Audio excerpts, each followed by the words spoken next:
अच्छा जी, कम उम्र 18 साल से कम उम्र बच्चे का ट्रायल किस तरह से होता है? तो इसमें जो है जुवेनाइल जस्टिस सिस्टम ऑर्डिनेंस 2000 और जो ऑर्डिनेंस जो आगे 2018 का आया है, उसके हवाले से एक डिफरेंस है जिसको आपने क्लियर करना है, अपने ज़हन में रखना है। क्योंकि यहाँ पर जो जुवेनाइल जब क्लियर करेगा कि उसकी 18 साल की उम्र कम है या नहीं, इसकी तयन की सबसे पहली ज़िम्मेदारी किसकी है, और फिर इसके बाद क्या उसका ओसिफिकेशन टेस्ट होना चाहिए या नहीं, और फिर तीसरी बात ये कि क्या जो है वो चालान सबमिट होने के बाद ये एप्लीकेशन दी जा सकती है या नहीं दी जा सकती। तो इस हवाले से जो लाहौर हाई कोर्ट का हालिया फ़ैसला है 2020 PCR LJ पेज 374 पर जो फ़ैसला आया है वो बहुत अच्छा जजमेंट है, और ये बड़ी आपके केसेस में फ़र्दर रहनुमाई में काम आएगी। देखें, सबसे पहली बात ये कि जो है कोई भी बच्चा जुवेनाइल है या नहीं है, अगर उसने कोई ऑफेंस किया है, कोई जुवेनाइल है या नहीं, तो इसका तयन जो है वो JJSO 2000 कि सेक्शन 2B में लिखा हुआ है कि चाइल्ड किसे कहते हैं। तो वहाँ पे लिखा हुआ है कि वो चाइल्ड होगा जो 18 ईयर्स से कम का होगा, यानी कि जो 18 साल से कम उम्र होगा वही जो है वो जुवेनाइल करार दिया जाएगा। उसके बाद दूसरी बात जो है वो ये आती है कि जो इसका जो टेस्ट होता है ये करना है या नहीं करना है, यानी कि ये जो टेस्ट करना है इस यहाँ पे सेक्शन 8 आएगा, जो जुवेनाइल जस्टिस सिस्टम जो नया आगे ऑर्डिनेंस जो आ चुका है 2018 का, तो उसका जो है सेक्शन 8 क्लियर करता है कि ये इंक्वायरी किस तरह से होनी थी। अब ये 8 इंक्वायरी कहता है कि तब होती है उम्र का तयन सबसे पहले जो है इन्वेस्टिगेशन ऑफिसर जिसने गिरफ्तारी की होती है, या जो है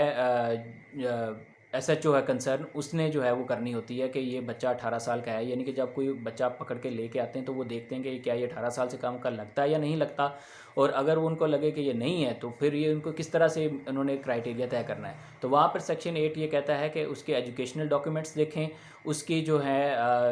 बर्थ सर्टिफिकेट देखा जाए, और उसके इससे रेलिवेंट दूसरे डॉक्यूमेंट्स, पहले सबसे पहले डॉक्यूमेंट्स देखें, यानी पुलिस का काम है सबसे पहले डॉक्यूमेंट्स देखें, फिर उसकी उम्र के तयन के जो है वो हतमी फ़ैसला करे कि ये जुवेनाइल है या नहीं है। तो दूसरी बात ये कि ये जो है चालान सबमिट होता है, और उसके बाद जब कार्रवाई होती है तो वो आप एप्लीकेशन देते हैं। पिटिशनर ने जिस तरह से इस केस में भी जो है वो